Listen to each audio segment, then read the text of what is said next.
Well, good Tuesday morning, everybody. It is December 7th, 2021. For those watching perhaps in another year or 2 or 3 years from now, things get on the internet. They're there for God only knows how long. Today, though, is December 7th, and today's the day we remember the attack on Pearl Harbor, and we remember all those souls that were so senselessly lost on that day during that attack. And that is the attack that, of course, ultimately launched the United States into the Second World War. But that's a story for another day. That's a history lesson rather than a scriptural lesson. But we do want to remember those that gave their lives and remember their families, some of whom still bear the scars of remembering that day. There's still brothers and sisters left that remember their loved ones that passed, and children that lost loved ones too.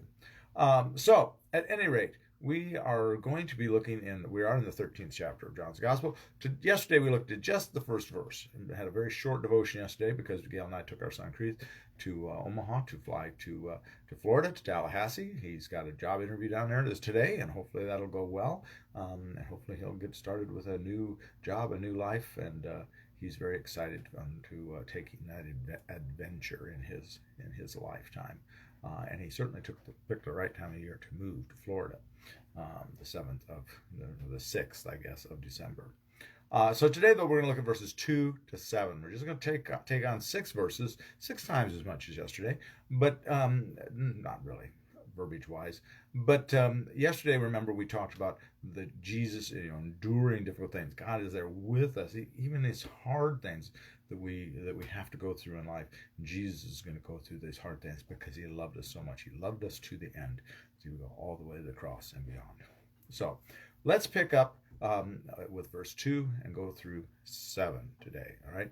This is, so that you know, this is the Last Supper. This is John's rendition of the Last Supper that we're dealing with here.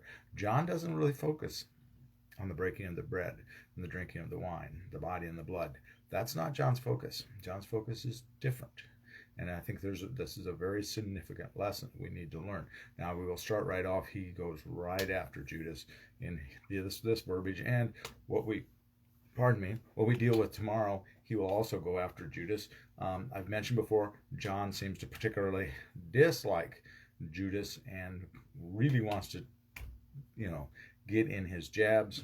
It's quite different than the synoptics somewhat in that regard. Matthew's gospel even has Judas repenting and returning and confessing that he has betrayed innocent blood. That's in the 27th chapter of Matthew's gospel. If you look in verses 3 and 4, you find that about Judas. And of course, then he goes and commits suicide later on in that chapter.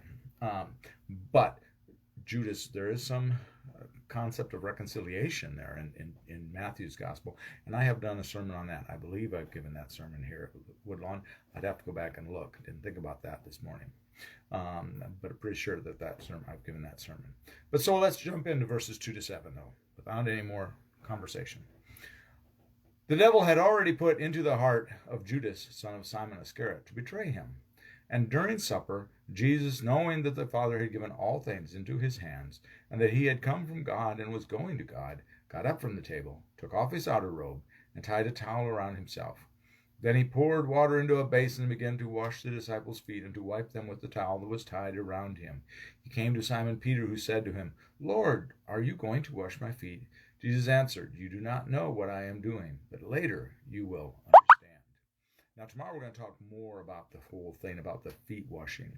But today, what I really wanted to focus on is that so often in life, there are things that God's having us do, things that God's having us go through. We just don't understand them when we're there in the middle of it. We just don't get it. We don't see the big picture. And sometimes it takes days, sometimes it takes weeks, sometimes it takes months and years and decades, and sometimes I'm afraid we will be in the kingdom before we truly understand why these things were going on, because there's always a reason. God's guiding us and leading us through our lives. Sometimes He has to make course corrections for us. Sometimes He has to beat us over the head because we're not listening the first time. That's happened to me a lot. Trust me. So you get the point of clear that thick skull, right? But oftentimes we just don't understand, and that's okay. The disciples, here we see the disciples don't understand, and Jesus will in fact tell them they don't understand. But we'll look at it and try to understand it tomorrow a little bit. But what I want to leave you with today is that those things that are going on that you just don't understand, why God, why God, why God, that's an okay prayer too, folks, just so you know. It's okay to cry out, laments. The Psalms are full of laments. We'll cry out to God, why God? Why God? Why? That's all right. That's totally permissible. Absolutely, perhaps essential. But there will always be times in all of our lives, in all of our faith walks, there will be times when we don't understand. Jesus says, but later you will understand. And we have to have that faith. And that's what we're going to leave you with for today. Tomorrow we will continue on with the feet washing. I'm not sure if we'll have another day of it or not. Probably not. I think I'll get to the end of the feet washing tomorrow. Take a bigger chunk tomorrow. All right. Have a very blessed day. And I almost forgot. I do want to again thank all of those that came out and worked for the concert on Saturday. It was a magnificent event. It was beautiful. I mean, you couldn't believe how beautiful that sanctuary looked on Saturday night. The decorating committee did a wonderful job.